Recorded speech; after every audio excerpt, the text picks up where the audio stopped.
Prévenir le cancer, c'est la meilleure chose qu'on peut faire, notamment le col de l'utérus. Elle me dit, do you have a result? I will not believe. C'est pas le cancer. Je vais faire la fête. Je n'avais aucune trace de cancer, ni sous les aisselles, ni dans les autres parties. La présidente même, elle a fait le cancer de sein 2 fois non, et le cancer de poumon 3 fois le cancer. Et elle vit encore. Et elle n'a pas été traitée autre part qu'au Mali. Self-love.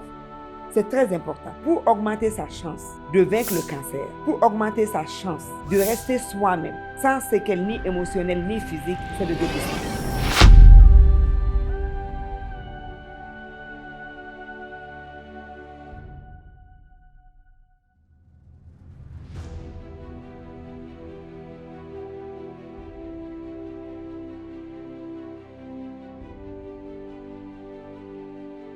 Bonjour à tous et à toutes, bienvenue dans Ceinture, le podcast qui vous informe autrement sur le cancer du sein et sur certains cancers en dessous de la ceinture et où l'on transforme nos épreuves en force. Se protéger contre le cancer, c'est bien, mais vaincre le cancer, c'est encore mieux. Allons à la découverte des armes dont il faut se doter pour mener à bien ce combat. Et pour m'accompagner dans cette discussion, j'ai l'immense honneur de recevoir une figure publique respectée, une actrice certifiée dans le paysage médiatique malien, une activiste engagée dans la lutte et la promotion des droits de la femme. Mon invitée, c'est tout d'abord une femme visionnaire, une femme qui appelle à l'action collective, notamment à travers son émission Moussoya sur les thématiques récurrentes d'intolérance et d'inégalité qu'affrontent les femmes au quotidien. Mon invitée, c'est une survivante, une guerrière rose, comme je me plais à le dire, qui est devenue inspiratrice pour nous toutes. Et puis finalement, mon invitée, c'est une voix qui fait écho, et c'est un écho de motivation et d'espoir qui va retentir tout au long de cet épisode. Bonjour, Kumbaba. Bonjour Clarisse. Comment tu vas? Je vais très bien. Je peux le voir. Et c'est toujours un plaisir de se retrouver. Et aujourd'hui, je veux dire que le plaisir est double parce que toi et moi, nous avons... la journée continue parce que je n'ai pas encore franchi les 5 ans. Donc, nous sommes en train de nous battre contre ce fléau mondial qu'est le cancer du sein. Tout à fait. Et avant même que je ne parle de tes galons de guerrière, est-ce que tu veux bien partager avec moi, avec nous, l'audience, qui était Kumbaba avant le cancer et qui tu es aujourd'hui? Est-ce que ça t'a changé? Parce que moi, je sais que ça m'a changé. J'ai découvert une meilleure version de moi. Bon, je ne sais pas si c'est le cancer qui m'a changé. Le cancer a définitivement a fait que j'ai de nouvelles habitudes que je n'avais pas avant. Mais comme quand on vit, on continue à grandir, donc la transformation, en fait, elle est quotidienne. Cancer ou pas, il y a certaines habitudes, mauvaises habitudes qu'on essaie de laisser, de nouvelles habitudes positives, donc on essaie aussi de prendre. Donc, le développement personnel, ça va toujours de l'avant. En tout cas, c'est ce que j'essaie de faire. Donc, cancer ou pas cancer, j'allais être transformée de toutes les façons parce que j'essaie tous les jours de m'améliorer. Mais le cancer a changé quand même certaines habitudes à moi. D'accord, c'est noté. Derrière chaque diagnostic, il y a une histoire. Est-ce que tu voudrais partager ton histoire, c'est-à-dire comment est-ce que tu as découvert, quels étaient les symptômes et comment est-ce que tu t'es sentie lorsque tu as appris la nouvelle? Tu as dit quelque chose dans ton introduction. Se protéger contre le cancer, c'est bien. Vaincre le cancer, c'est mieux. Moi, je vais ajouter prévenir le cancer, c'est la meilleure chose qu'on peut faire. Parce que dans beaucoup de cas, c'est une maladie silencieuse. C'est un mal, on ne va pas dire une maladie parce que tout le monde ne développe pas la maladie. Par exemple, dans mon cas personnel, je suis en train de survivre le cancer, mais je n'ai jamais eu mal à la tête. J'ai même pas eu un rhume. Donc, moi, je n'ai jamais eu de symptômes. C'est parce que depuis 2016, quand j'ai commencé avec l'initiative Moussoya, qui est une initiative citoyenne, donc tous les samedis, nous avons une émission hebdomadaire de 2 heures de temps où on parle de la problématique des inégalités hommes-femmes. Donc, nous avons commencé en 2017 à inviter des survivantes de cancer. Parce que moi, je me suis dit qu'il fallait que ces histoires positives soient racontées.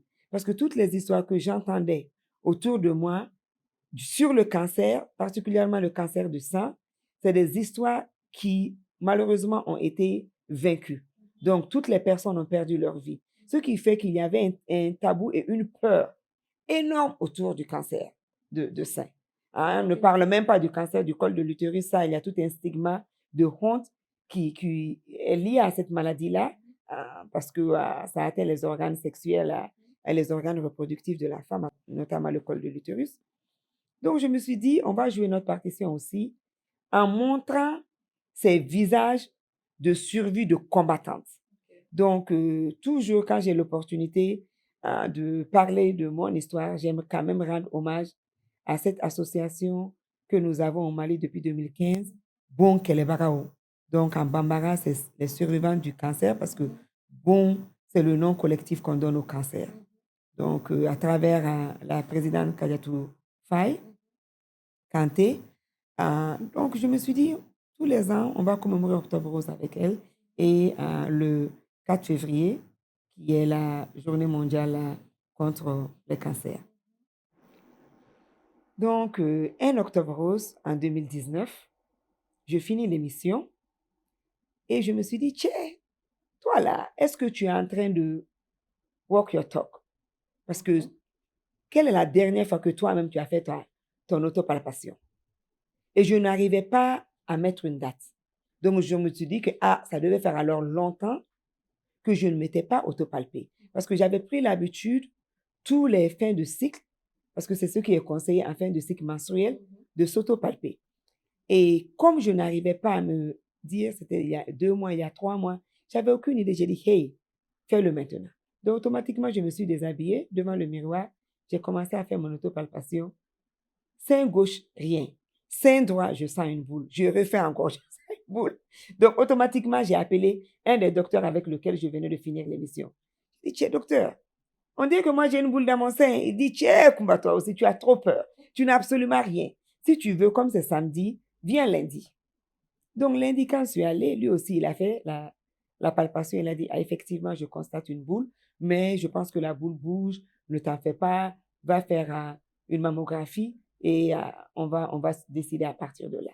Mais seulement lui, il avait pris le soin de m'expliquer les différentes catégories de mammographie.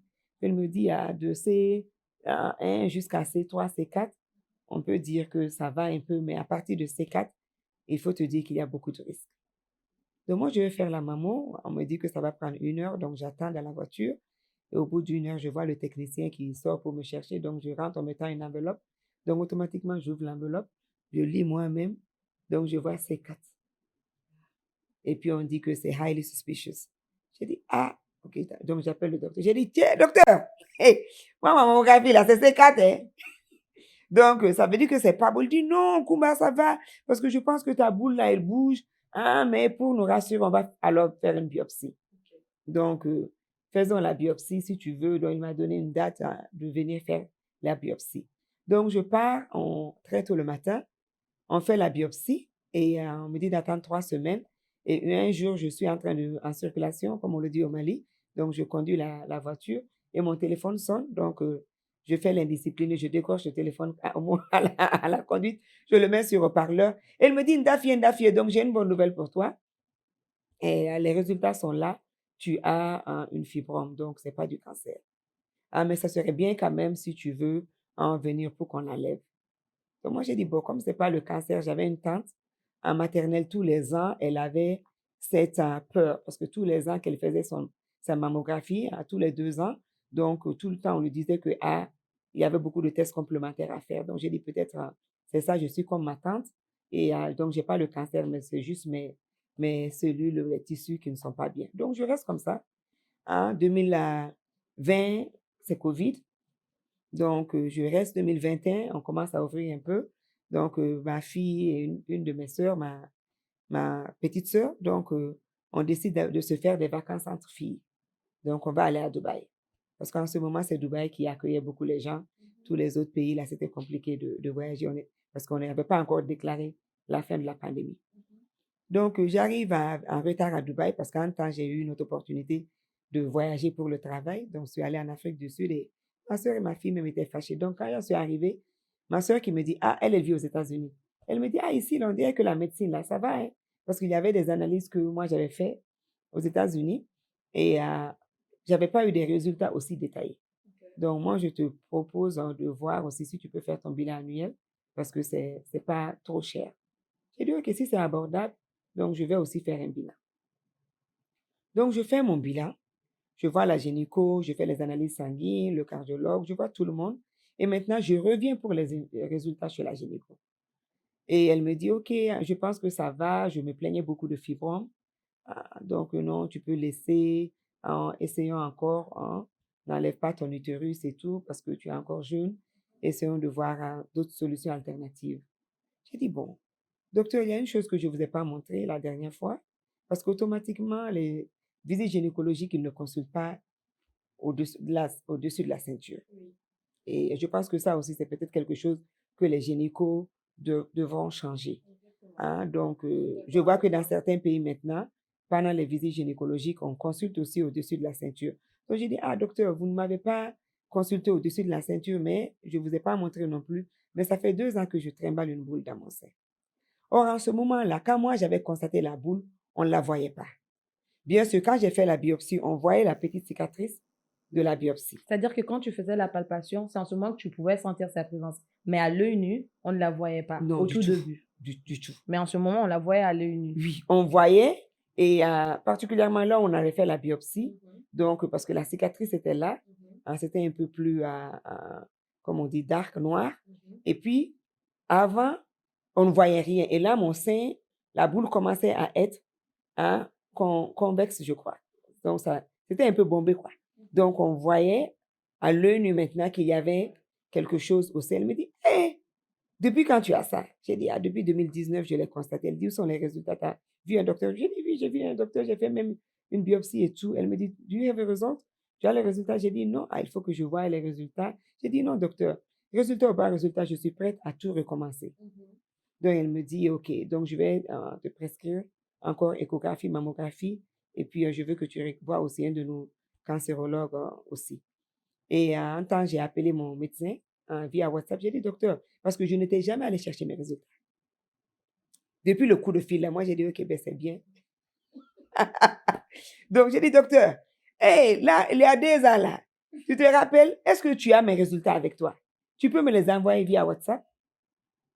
Là, il m'envoie le résultat, je montre à la gynéco et elle me prescrit aussi des analyses complémentaires, donc et la mammographie et l'échographie et la visite. Quand je suis allée même voir le chirurgien cancérologue, il me dit que lui, il donne sa main à couper. La main d'un chirurgien, pour qu'il donne ça à couper, ça veut dire que il dit, I will not believe. Tout ce qu'on va te dire que tu n'as pas de cancer, là, c'est pas, je peux te dire à 100% que tu as le cancer. Donc, il m'a dit ça. C'est vachement bon. Moi, je préfère ça. Donc, il a dit, non, no, there is no way, you definitely have cancer. Donc, j'ai dit, OK. Donc, mais quand même, faisons. La mammographie, résultat était conclusif. C'est le cancer, c'est entre highly suspicious. Et puis, maintenant, on programme une biopsie. Donc, il a dit, OK, comme maintenant, les gens consultent en équipe. Donc, ce qu'on va faire, comme ça fait 2 ans que tu trimbales ça, on va te proposer une lympexectomie, qui est l'enlèvement de la tumeur. OK, donc, l'enlèvement de la tumeur, on va faire avec une biopsie combinée. Donc, je ne connais pas les termes médicaux, mais il y a des termes pour ça. Donc, ils m'ont programmé une chirurgie où, en salle d'opération, ils font en même temps la biopsie.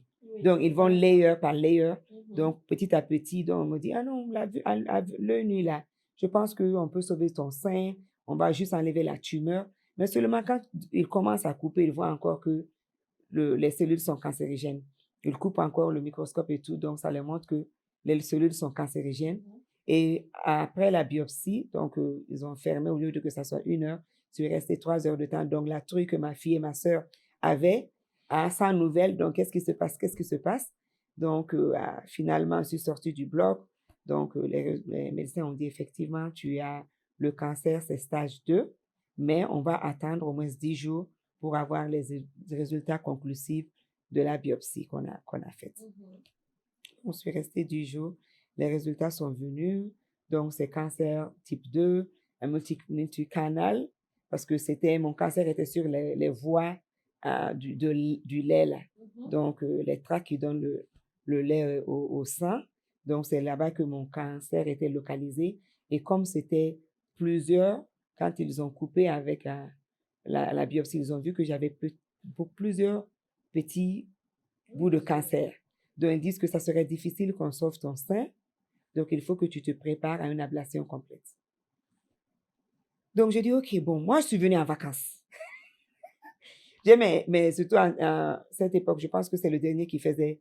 Non, j'ai une de mes filles qui faisait le bac l'avant-dernière. Et j'ai dit, bon, et puis, c'est la fête. Je ne suis pas venue pour ça. Mon papa était en vie. Il vivait seul. J'ai dit, bon, je ne peux pas rester plus longtemps que 45 jours déjà que je suis là. Je suis venue en vacances. Donc, laissez-moi revenir au pays. Je vais faire la fête de Eid el-Kébir, donc la fête de Tabaski. Et après, je reviendrai pour l'ablation. Donc, quand je suis venue, j'ai consulté aussi l'équipe ici qui avait fait ma biopsie. Les mammographies, Et les tout ça. biopsies. Donc, je l'ai consulté. J'ai aussi demandé à voir l'équipe du docteur Lee, qui est quand même un de nos éminents oncologues. Donc, eux aussi, il a confirmé que vraiment, il me conseille de faire l'ablation totale. J'ai dit, OK.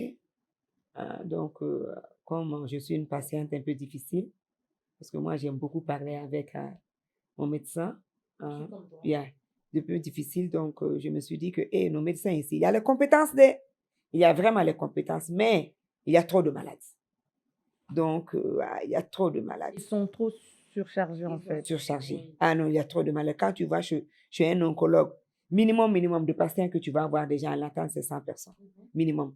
Donc, je me suis dit que, hey, non, moi, je vais retourner à Dubaï, alors je vais faire mon ablation là-bas. Donc, je suis retournée à Dubaï, j'ai fait l'ablation. Donc, ils en ont profité encore pour faire aussi l'enlèvement de tous les ganglions. Donc, je pense que pour l'ablation, ils ont fait un total de 16 biopsies. Celui qu'ils ont testé est 18 ganglions. Donc, J'allais tout ça, j'allais te yes, demander, est-ce que tu avais des ganglions?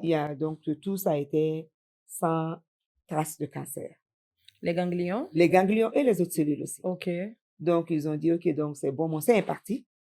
Donc, ici, là, je porte une prothèse. Le sein est parti, mais au moins, je n'avais aucune trace de cancer ni sous les aisselles, ni dans les autres parties de ce sein droit. Donc, après, on a fait des examens complémentaires. Donc, ils ont voulu que je fasse des PET scans. Donc, j'ai fait des PET scans. Donc, là aussi, je n'avais aucune trace de cancer nulle part sur mon corps, ni dans le sein gauche, ni au niveau des organes internes et tout. Donc, ils m'ont dit que c'est bon. Tout ce qu'ils me conseillent de faire maintenant, c'est voir si je peux faire un test génétique. Et je n'ai pas besoin de faire de radiothérapie ni de chimiothérapie. OK, donc là, je suis allée en France parce que j'avais plus de temps. Donc, comme la France aussi sont très avancés sur le cancer de sein, donc je suis allée là-bas. Donc, les médecins ont dit que vraiment le traitement était bien.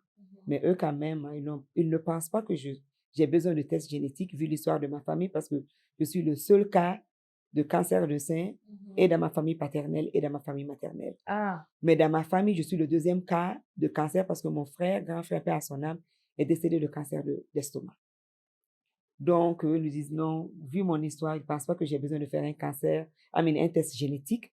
Mais on me demande de me mettre sous tamoxifène pendant 5 ans parce que mon cancer était lié à une surproduction d'estrogène. Donc, c'était hormonal. Donc, j'ai commencé. Après, j'ai eu l'opportunité d'aller aux États-Unis. Là, les Américains ont fait des tests complémentaires génétiques. Eux, ils voulaient coûte que coûte faire parce que mes comptes de lymphocytes n'étaient pas du tout bons. Donc, ils ont voulu faire des tests génétiques.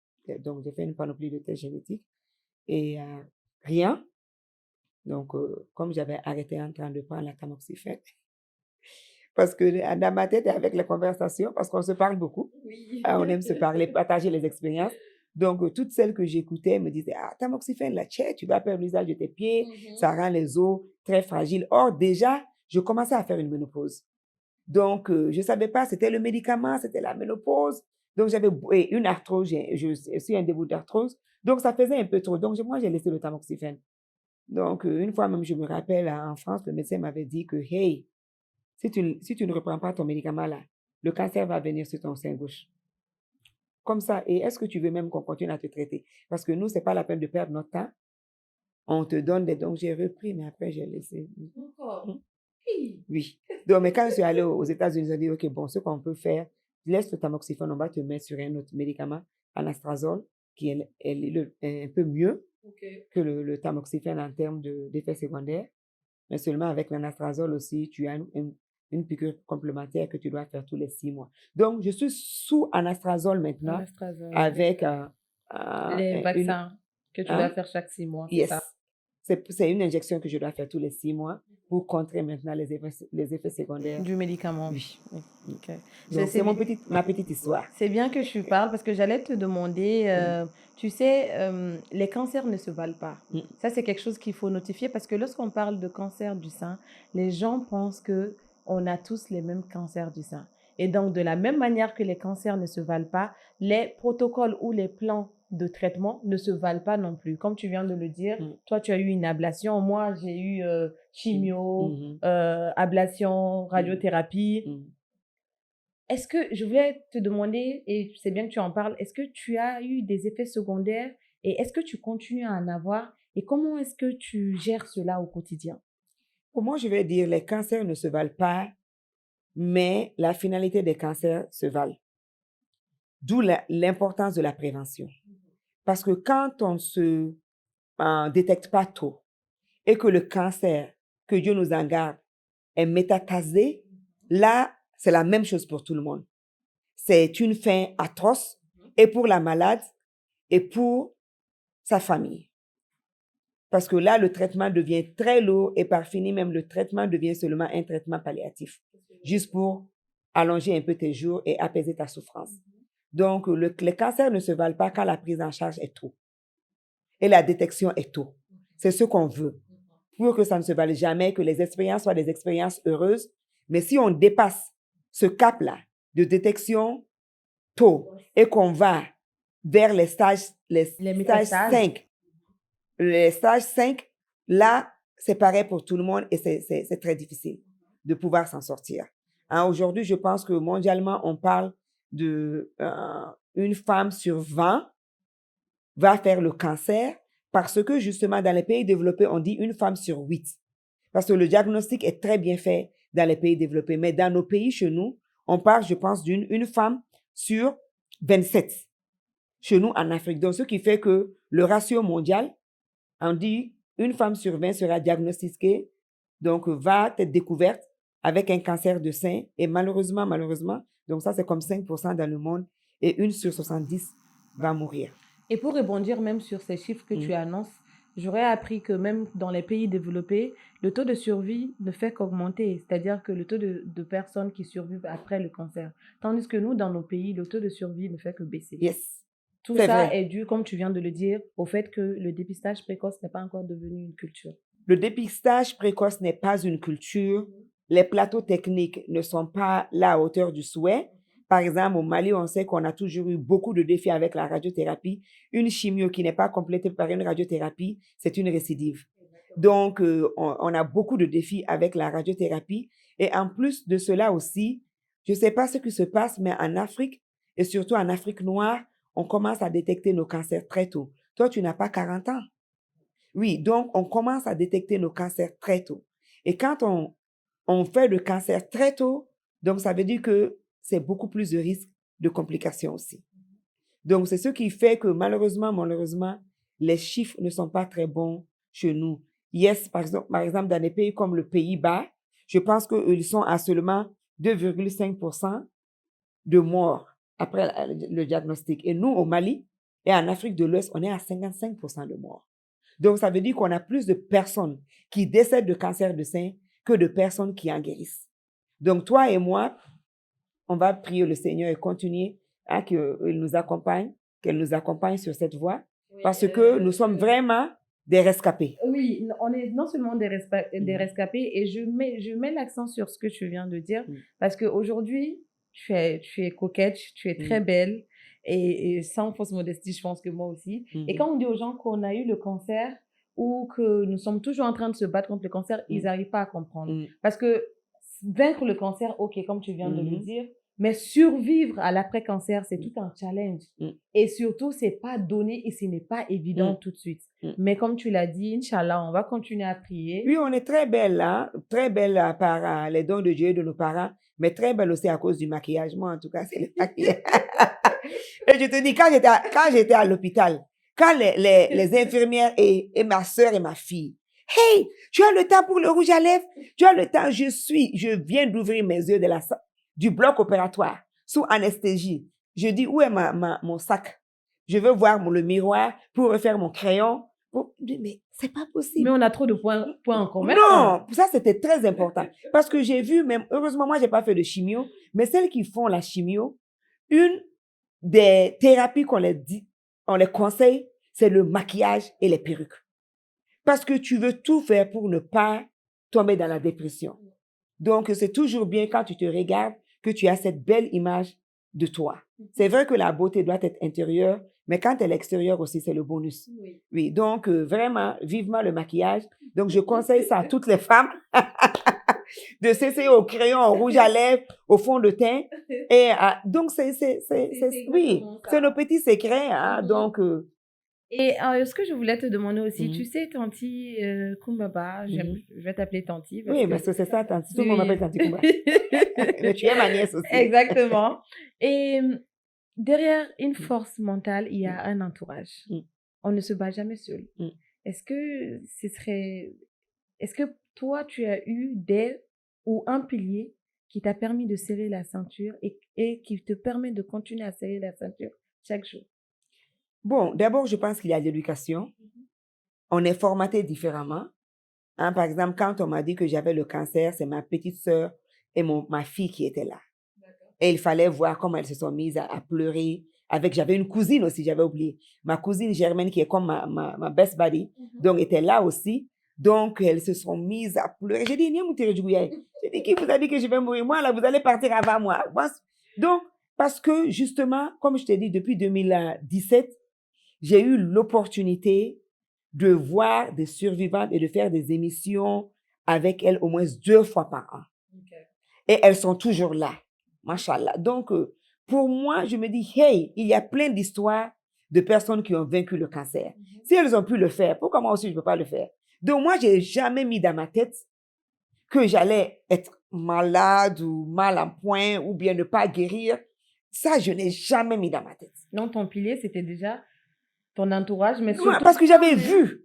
Okay. J'avais vu des exemples positifs. c'est ces personnes-là. Yes. Ok. Parce que c'est pour cela que j'ai dit, hey. Donc, même avant d'aller à l'hôpital, j'avais demandé à ma fille, c'est la dernière fois que je vois mon sein, filme-le. Avant même, je savais, parce que la première fois que je suis partie, je ne savais pas qu'on allait préserver un peu de mon sein. Je pensais qu'on allait tout enlever. Donc, j'ai fait une dernière vidéo, j'ai dit, voici mon sein pour la dernière fois, je vais le voir et tout. Bon, ça n'a pas été la dernière fois, ils ont préservé un petit bout. J'ai eu encore 1 mois ou 2 mois, je suis revenue et là, c'est parti. Donc, toutes les fois, de l'hôpital, dès que j'ouvre mes yeux, je fais un live. Je suis sortie du bloc opératoire, j'ai fait, avant de sortir du bloc opératoire, j'ai balancé la vidéo pour dire, priez pour moi, je rentre en bloc, je perds mon sein demain, tout. Donc, j'ai partagé mon histoire pour leur montrer et certaines personnes pensaient que je faisais de la pub. Comment est-ce qu'on t'a pas payé pour? Je pense qu'on l'a payé. Hein. Comment on peut faire ça? Parce que c'est pas dans nos coutumes. Et moi, j'ai perdu beaucoup de tantes. Et dans mon entourage, quand je grandissais, toutes les tantes qui ont eu un cancer de sein, malheureusement, sont toutes parties, paix à leur âme. J'ai dit, non, je ne vais pas taire mon histoire comme les Madame Faye qui a tout canté, les bons que les bras m'ont aidé à avoir le courage. Je vais aussi joindre ma voix à la leur pour aussi montrer aux gens qu'on peut survivre du cancer. C'est vrai que je n'ai pas franchi les 5 ans encore, mais déjà, Dieu merci, hein, je suis là, hein, capable de travailler, hein, je vague à mes occupations, de me lever tous les jours. Comme je l'ai dit, je n'ai jamais été en malade, je n'ai jamais eu mal à la tête. Donc, Dieu merci. Donc, c'est ces histoires-là, quand on partage ton histoire, dont toutes celles et tous ceux qui nous suivent vont dire, ah, le cancer du sein même, c'est comme le rhume maintenant. Dieu merci. Parce que c'est vraiment, on n'a pas honte, on n'a pas peur d'avoir le rhume, même aujourd'hui, on n'a pas peur du sida. Donc, pourquoi on va avoir peur du cancer? D'accord. Mais il faut faire attention, Tanti, parce que tu sais, et moi-même, quand j'étais en train de me battre, j'ai eu des gens qui m'ont écrit, qui m'ont dit, ah, mais c'est le cancer du sang que tu as. Bah, t'inquiète, ça se guérit maintenant. Mhm, En fait, c'est vrai, il y a des avancées, mhm, mais ça reste un combat très lourd. En plus, les gens n'ont pas les mêmes traitements. Donc, moi, par exemple, quand je parlais de maquillage, je faisais pareil que toi. mhm, J'ai même inspiré une dame, je lui fais un coucou, qui aujourd'hui encore est toujours sous traitement. mhm, mhm, Donc, Aran Ronda là, mhm, mais pas que. Aran Ronda ni Saraba Benari. mhm, Mais, Moumato Fana ni Saraba Bebe, comme tu l'as dit, oui, mental. Quel que soit ce que tu vas affronter, il faut que tu aies un mental solide, un mental d'optimiste, comme toi tu l'as fait. Mais c'est pas... Les gens sont en train de minimiser la chose en se disant... Parce que ça aussi, ça peut amener des gens à se dire que... Faut pas qu'on soit trop en alerte parce que c'est un truc qui se guérit Non, aujourd'hui. il faut être en alerte. Voilà. Ça se guérit parce que ça va bien, parce que tu t'es détecté tôt. C'est ça la chance, en fait. S'il n'y avait pas eu la détection tôt, ni toi ni moi, nous ne serons là aujourd'hui en train de parler en ces postures. Mais le truc en plus, c'est que moi, tu sais que moi, ça n'a pas été un dépistage précoce. Mais still, ça a été un dépistage avant la métastase. Oui, avant la métastase. Parce que beaucoup restent, le dépistage est en même temps que la métastase. Jusqu'à ce que elles-mêmes, elles voient le sein en train de courir devant leurs yeux, elles sont en train de faire d'autres types de traitements. Je ne veux même pas dire traditionnels, hein. Des fois aussi les gynécos essaient, ce n'est pas des oncologues, hein, essaient. Donc, il y a beaucoup de personnes qui retardent le traitement adéquat. Donc, nous, on a eu de la chance pour ça. Mais ce que je veux dire, qui est peut-être contraire à ta pensée à toi, c'est que cancer ou pas cancer, tout le monde va mourir. C'est clair. Israna ibesa. Imasra ibesa. Donc, mieux vaut ikanasra. C'est ça, parce que combien de personnes aujourd'hui, cette semaine, on a entendu la mort, le départ. Elles n'avaient pas le cancer. Elles sont parties. Combien de personnes décèdent accident de la route? Combien de personnes décèdent tous les jours par d'autres types de maladies, palu, tout ça. Or, le palu qu'on néglige là, tue combien? C'est ce que j'allais dire. Oui. Car j'ai dit ça à mon ami. Oui. J'ai dit, mais même le palu qu'on guérit aujourd'hui. Le palu tue plus que le cancer. Oui. Au Mali. Oui. Le palu tue plus que le cancer. Mais on a un diacre à faire palunier. Un diamant à faire cancer. Un diamant à faire parce qu'il y a toute une peur et un tabou. Et il faut que ce tabou-là et cette peur qu'on puisse briser, qu'on puisse banaliser pour qu'une femme, dès qu'elle constate une boule, qu'elle n'ait pas honte, qu'elle n'ait pas peur. Je suis tout à fait d'accord avec toi. Donc, parce que si tu ne fais pas ça, allez dénicher le cancer, faire ton autopalpation, faire ta mammographie si tu as plus de 50 ans, tous les 2 ans. Aujourd'hui, même, je vais dire, si tu as plus de 45 ans et que tu es noir, va faire ta mammographie tous les 2 ans. Parce que si tu ne déniches pas le cancer et que le cancer pointe son nez, c'est déjà trop tard. Parce que le voir à l'œil nu, le sentir sur ton corps, avoir des douleurs, avoir des seins déformés, ce n'est pas un bon signe. Ça veut dire que déjà, c'est compliqué pour toi. Parce que dans les conditions normales, je ne parle pas des cancers qui sont fulgurants, très, très agressifs, mais dans les conditions normales, avant que tu ne détectes ta boule dans ton sein, Clarisse, tu as déjà fait 20 ans avec le cancer dans ton corps. Yes. Avant de constater la boule, le cancer a déjà commencé à se manifester en toi 20 years ago. No way. Parce que ça commence une cellule qui se multiplie par 2. 2 cellules qui te multiplient, qui deviennent 4. Surtout 8. Yes.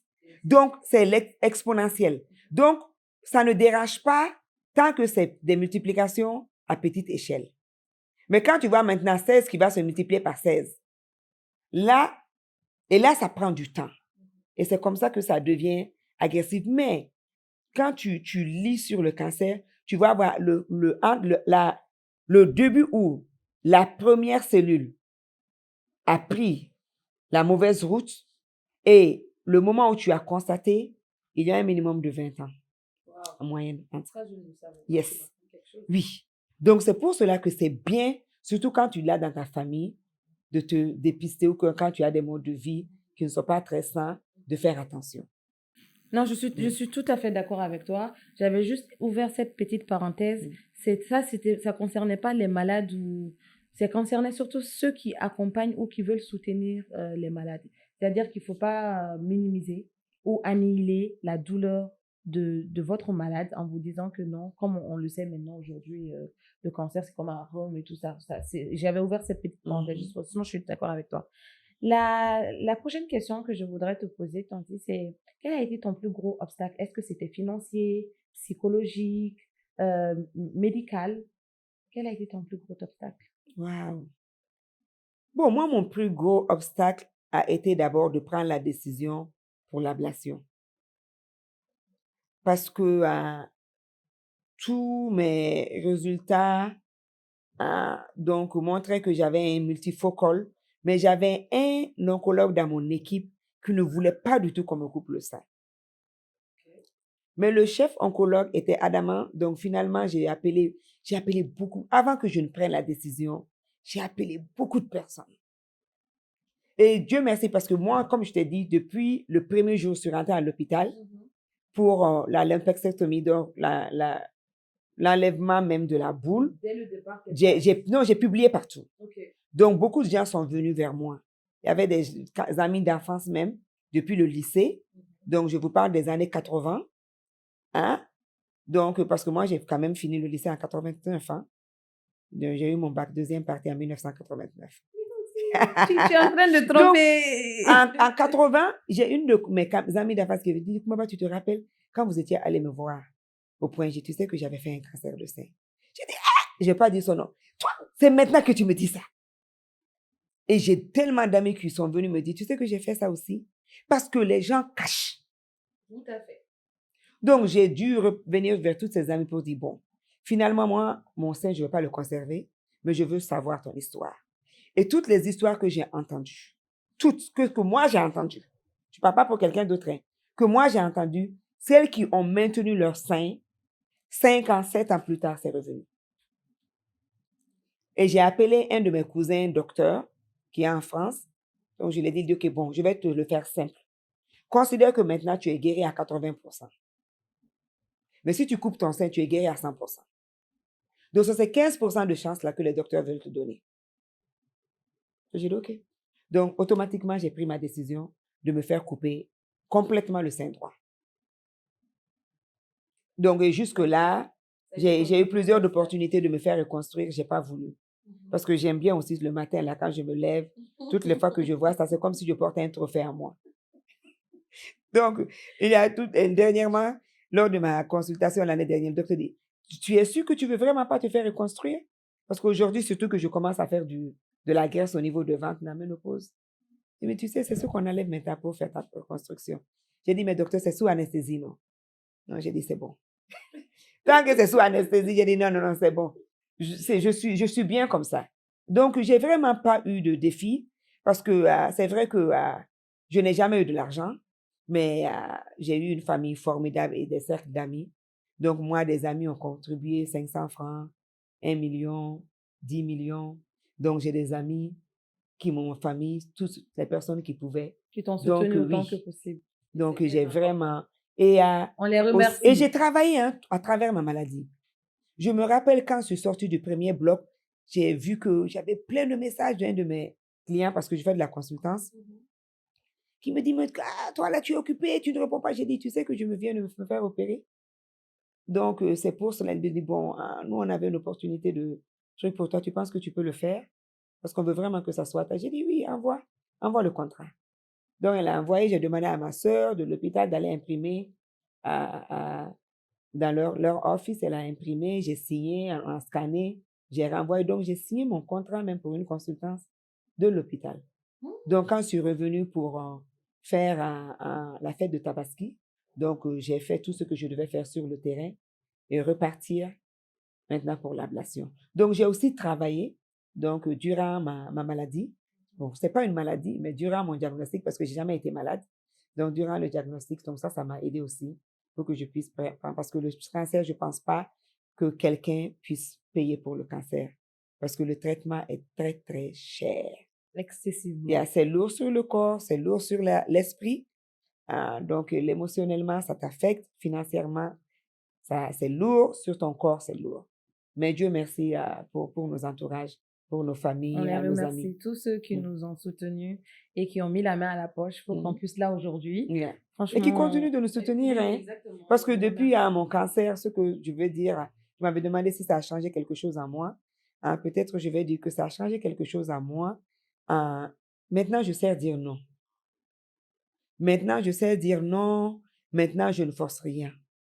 Je peux faire 2 jours dans ma chambre. J'ai pas envie de sortir, je sors pas. Je mange le petit déjeuner sur mon lit. À part mes prières, je mange le déjeuner et le dîner, on me sert au lit. Je suis entre livres, télé, si j'ai envie de parler à des amis, mais des fois, certaines personnes viennent si elles n'ont pas accès à ma chambre, en fonction du niveau de relation qu'on a. Mais je suis chez toi, j'ai dit, désolé, aujourd'hui, je ne me sens pas bien.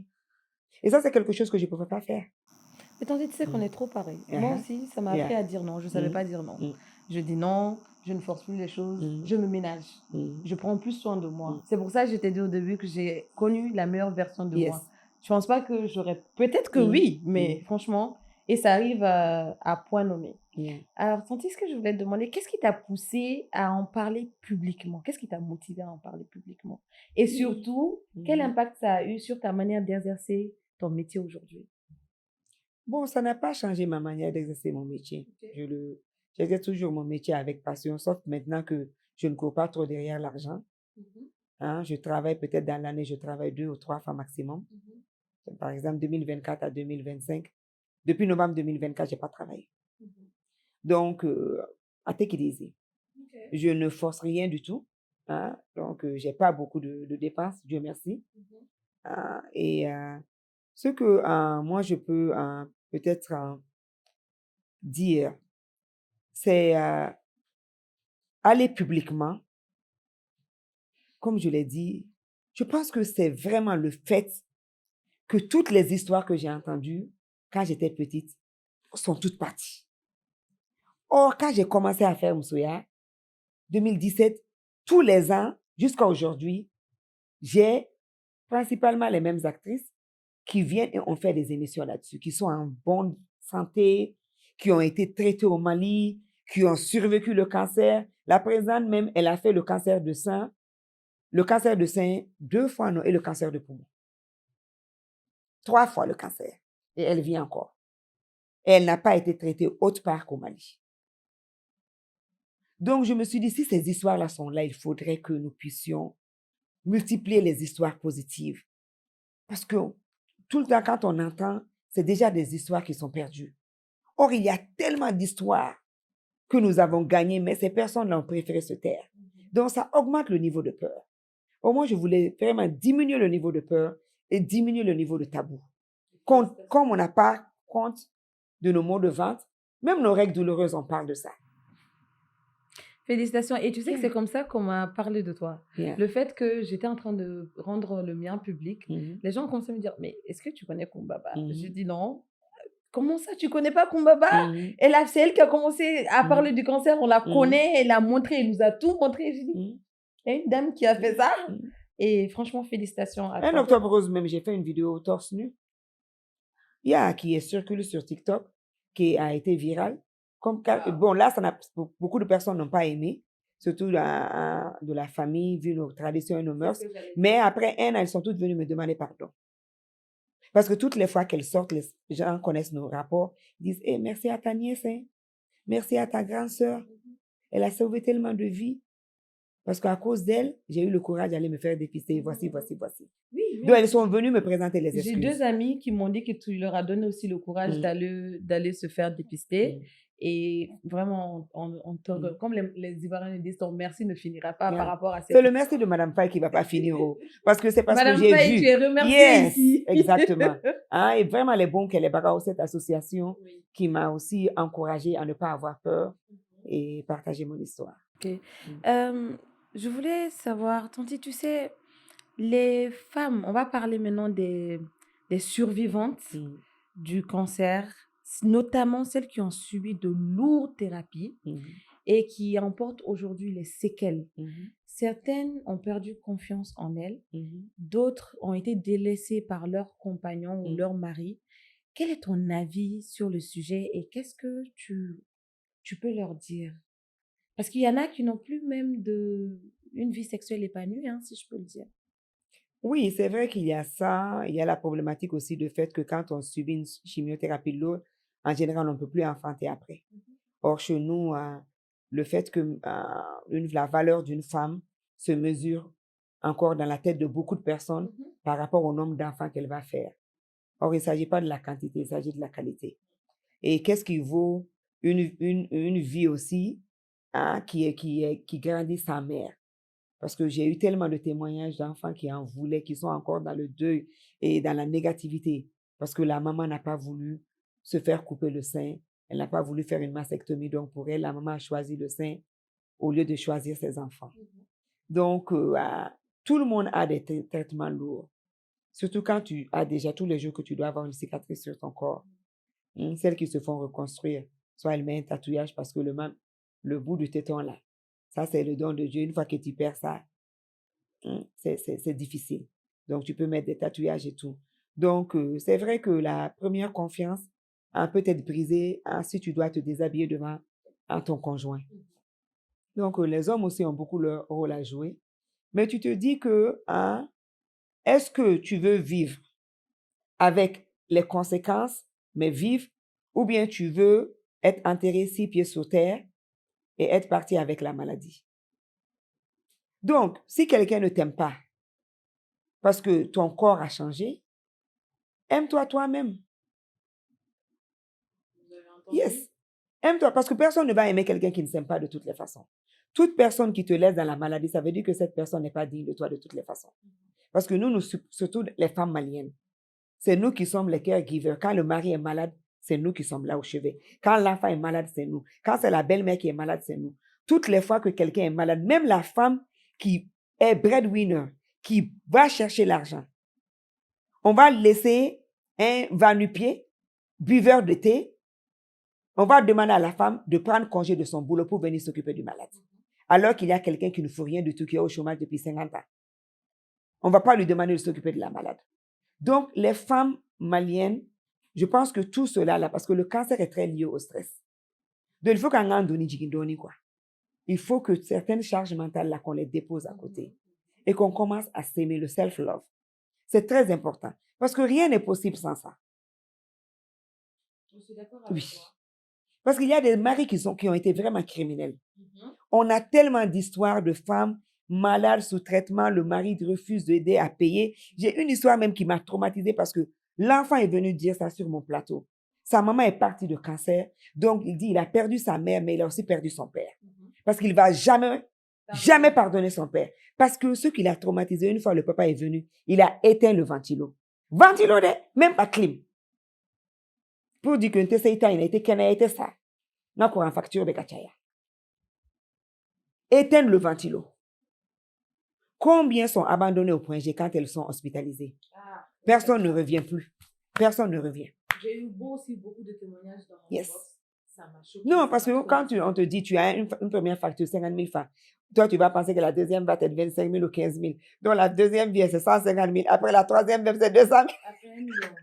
Oui. Donc, le PET scan même pas 15 minutes dans l'appareil, ça c'est combien de millions? Donc, c'est très, très lourd.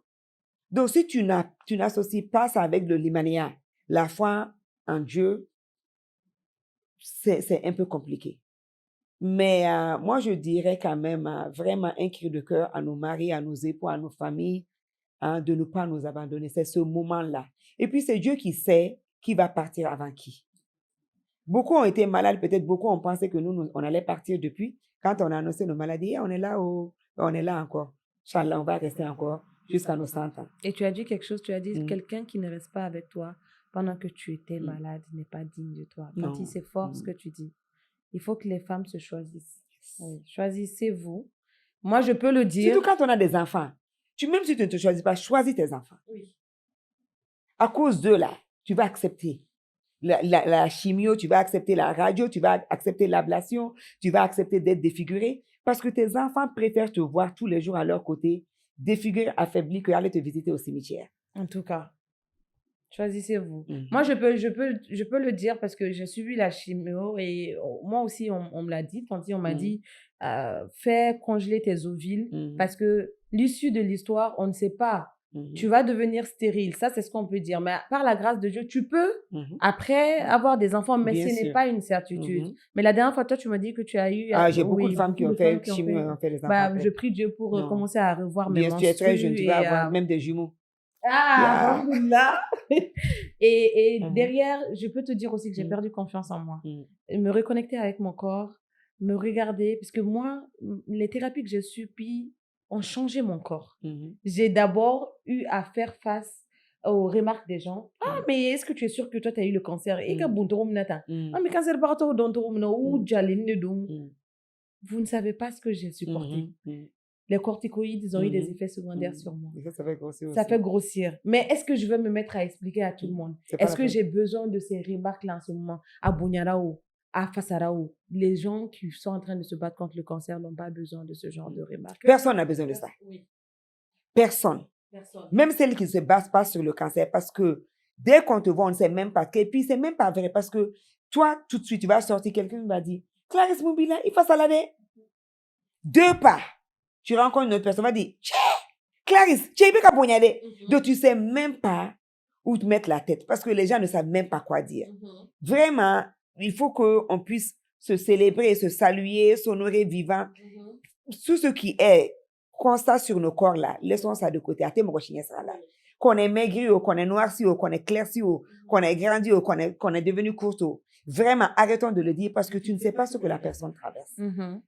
Et c'est vrai, les remarques sur les apparences, il faut vraiment que ça cesse parce qu'on n'a pas besoin de ça. On a des combats intérieurs plus durs que le fait de chaque fois chercher à vous convaincre de ce que vous avez comme incertitude, parce que ce sont vos propres incertitudes.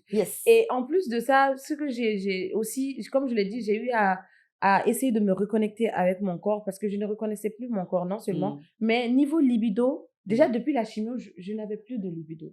Déjà, la chimio te fait perdre envie, enfin toute envie. Moi, c'est ce que ça m'a fait. Et quand j'ai fini tous mes traitements, je ne savais plus, Tanti, sincèrement, si j'étais encore une femme ou pas. Ça, c'est mon ressenti, mon vécu. Et je m'étais demandé, ok, Clarisse, tu as fait le cancer, tu es en rémission, mais regarde comment tu es. Quel homme va vouloir de toi? En plus de ça, il te sait la dinsoro. Parce que moi, des mois et encore aujourd'hui, je ne saignais pas. Donc, je me suis rappelé de ce que mon médecin a dit, c'est la dinsoro, tu as du mélimnita. Ça a mis mon moral down. J'étais là, mais je n'étais pas là. Et là, et c'est un conseil que je donne, pour pouvoir passer outre cela, parce que moi, je trouve qu'à la fin de la journée, une belle futilité. Donc, pour passer outre tout cela, je me suis trouvé une raison. Une raison ou des raisons. Ma première raison, comme tu l'as dit, c'était ma fille. Que je sois encore attirante ou désirable, ou que j'ai un libido ou une libido, je ne sais pas comment on le dit, ou pas, je suis vivante pour ma fille. C'est comme ça que je suis passée outre. Deuxième chose, je me suis dit, mais j'ai une seconde chance de vie. À quoi est-ce que cela va servir? Et c'est tout cela qui nous a amenés à Ceinture aujourd'hui. Donc, ça fait que toutes ces choses-là, que j'avais, ces incertitudes, ces angoisses que j'avais, sont derrière moi. Donc, j'exhorte toutes les personnes qui sont dans ma situation à suivre les conseils de Tanti Kumba et à aussi faire exactement ce que moi je fais. Bon, les incertitudes, c'est normal. Déjà, en tant que femme, même les changements hormonaux, même pendant les cycles menstruels. Donc, c'est des hauts et des bas. Des fois, on a confiance en soi, des fois, on n'a pas. Mais tout traitement lourd, que ce soit le cancer ou que ce soit une grave maladie, ça, parce qu'il y a rien de là. Il y a qualité de chocolat au kumala, quoi. Donc, tu ne penses même pas au libido parce que tu es en train de chercher ta survie d'abord. Donc, je pense que ça, c'est normal. Mais en général, les femmes fortes sont toujours en compétition avec elles-mêmes. C'est peut-être pour ça que tu es un peu pressée sur ta convalescence, mais ça va venir. Non, et puis, j'avais plus de crainte, même, je ne te coupe pas, parce que j'ai eu le témoignage d'un ami qui, lui, a eu sa femme qui a fait la leucémie, le cancer du sang, et qui après, franchement, niveau libido, madame, ça fait des années après, mais elle n'a toujours pas Elle a quel retrouvé âge aussi? je ne l'ai pas demandé. Oui, parce que là aussi, la ménopause, c'est vrai que le traitement va faire ça, ou certains médicaments ont des effets secondaires, mais par exemple, dans le cas comme le mien, nous qui avons eu le cancer au-delà de 50 ans, donc déjà, ça coïncide un peu avec la ménopause. Or, les bouffées de chaleur, le manque de libido, ton taux d'estrogène qui ne fait que dégringoler, donc tu n'as pas aussi ton envie n'est plus pareil, ton corps ne réagit pas, sécheresse vaginale et tout ça. Donc ça, c'est des réalités déjà de la ménopause qui vont venir s'ajouter aux conséquences aussi du traitement. Mais en tout cas, je ne sais pas pour toi, mais je pense que pour beaucoup de femmes, le désir sexuel est lié à l'amour que tu portes pour ton partenaire. Donc, si tu n'as pas un bon partenaire ou tu n'as même pas de partenaire, ou tu as un partenaire qui t'a déçu, tu ne vas pas avoir de désir. Mais ça va venir. Le jour où tu vas avoir l'âme frère, tu vas voir, tout va commencer à briller pour ce dernier. Oui. Donc, oui, parce que Mousso ni tchète clé, quoi. Mousso, peut-être là, on dit que, que nos aînés, nos papas nous pardonnent, mais on dit en général que les hommes masculins ont des instincts comme bestiaux. C'est vraiment, ça n'a rien à voir avec l'attraction et tout ça. Mais chez la femme, c'est la camaraderie, c'est la relation que vous développez, c'est la connexion cérébrale. Donc, il y a beaucoup de choses qui font que, mais tu vas voir, quand tu vas tomber vraiment amoureuse, tout sera au rendez-vous. Yeah. Donc, très rapidement, je vais clore avec cette question. Finalement, que faut-il pour vaincre le cancer du sein? Bon, moi, je ne sais pas ce qu'il faut pour vaincre le cancer du sein, mais moi, je sais ce qu'il faut pour vraiment se faire dépister et connaître très tôt son statut.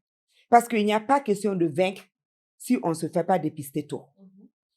On l'a dit, les femmes qui ont le cancer en Afrique de l'Ouest aujourd'hui, 55% partent. Donc, seuls 45% essaient de survivre. Et survivre comment? Avec quelle qualité de vie? Donc, pour augmenter sa chance de vaincre le cancer, pour augmenter sa chance de rester soi-même, sans séquelles ni émotionnelles ni physiques, c'est le dépistage. Donc, vraiment pour moi, dépistage, dépistage, dépistage. Et aujourd'hui, en tant que noire, femme noire, il n'y a pas d'âge. Vous avez du cancer dans vos familles, déjà depuis 28 ans.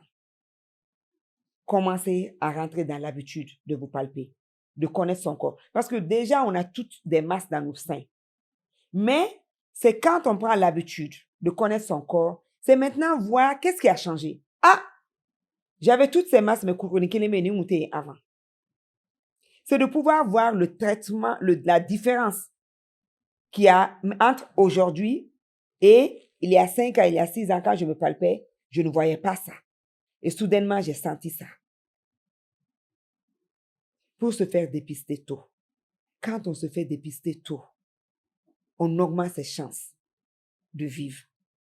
Quand on se fait dépister tard, tout est compliqué. Tu peux avoir le meilleur plateau technique, le meilleur docteur, mais tu n'as pas l'argent. Tu peux avoir l'argent et ne pas avoir les possibilités de voyager ou d'avoir accès à des plateaux techniques bien. Tu peux avoir et l'argent et le plateau technique, mais ton corps a déjà lâché. Les chances de survie sont très, très, très. Yes. Donc, avant d'arriver dans toutes ces complications-là, il faut toujours qu'on rentre dans une routine de se palper tous les mois. Et quand on est au-delà de 50 ans là, sinon 45 ans, essayons de rentrer dans une routine tous les 2 ans, échographie. Même si on ne fait pas la mammo, parce que la mammo, c'est des X-rays. Donc, tu t'exposes à d'autres choses. Mais comme l'écho aujourd'hui même est aussi puissant que la mammographie, sinon beaucoup même préfèrent l'échographie à la mammographie. Donc, faisons l'écho du sein pour voir qu'est-ce qu'il y a comme nodule, qu'est-ce qu'il y a comme symptômes. Important. Oui. Donc, et l'écho, ce n'est pas invasif, ce n'est pas du tout risqué. Au moins, on va dire peut-être la mammographie, c'est des rayons X et tout. Donc, si vous ne pouvez pas vous exposer au rayon X, faites au moins l'écho tous les 2 ans. Et n'oublions pas, en Afrique, nous avons 2 types de cancers féminins qui font ravage. Pendant longtemps au Mali, soit le cancer du col de l'utérus est number one, soit le cancer du sein est number one. Mais je pense qu'avec les sensibilisations et tout, depuis 3-4 ans, c'est le cancer du sein qui est numéro 1 et le cancer du col de l'utérus est numéro 2. Et pour le cancer du col de l'utérus, là, on peut prévenir parce qu'on a le vaccin. C'est vrai que le vaccin n'est pas maintenant donné à tout le monde. Tu dois payer, mais ce n'est pas aussi cher que ça parce que ça te permet de sauver une vie. Hein? Et garçons et filles peuvent faire le vaccin. Parce que nous avons le papillomavirus avec les hommes. C'est les hommes qui nous contaminent. Donc, il faudrait que c'est les hommes qui nous donnent le cancer du col de l'utérus. Donc, les vaccins sont là. Aujourd'hui, toutes nos filles qui n'ont pas encore commencé une vie sexuelle active doivent recevoir ce vaccin. C'est généralement entre 9 et 14 ans qu'on préconise de le faire. Non, tu peux le même faire à 20 ans si jamais tu n'as jamais reçu non, comme tu as parlé de nos enfants qui n'ont pas de vie sexuelle. Non, c'est parce que c'est ça. En fait, bon, beaucoup de chez nous sont vierges encore jusqu'à 18-20 ans. Parce qu'à cause de nos mœurs. Donc, tant que tu n'as pas connu d'homme, tu peux recevoir le vaccin. Yeah.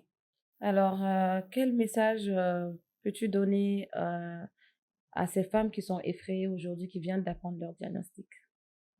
Heure zéro, on est là-haut. Tu as survécu, j'ai survécu, elles ont survécu, nous allons tous survivre. Cancer t'en chip, frère. Ambe fakakowe de lana sans kemek fanade. Donc, Becky Diladja, katika dépistage, c'est le dépistage. On se dépiste, amati ka fili, amwa boangolo la mette menanga vie. Ante maloya, on n'a pas peur, on n'a pas honte du rhume, on n'a pas peur, on n'a pas honte même aujourd'hui d'être HIV positif. Pourquoi on va avoir peur ou honte d'avoir le cancer de sein ou d'avoir un type de cancer? Non, ça se soigne aujourd'hui. Mais à condition que tu te fasses dépister tôt. Merci. Merci, Kumbaba. Je t'en prie. Et longue vie à nous, hein? Longue vie à nous. On aura longue vie. On aura une longue vie, très longue vie. On va dire bonne chance et courage pour tout ce qu'on va accomplir dans la vie. Sinon, nous arrivons au terme de cet épisode. Si vous souhaitez partager votre combat, n'hésitez pas. Le numéro s'affiche ainsi que les pages. Merci à vous. Merci à toi, Clarisse.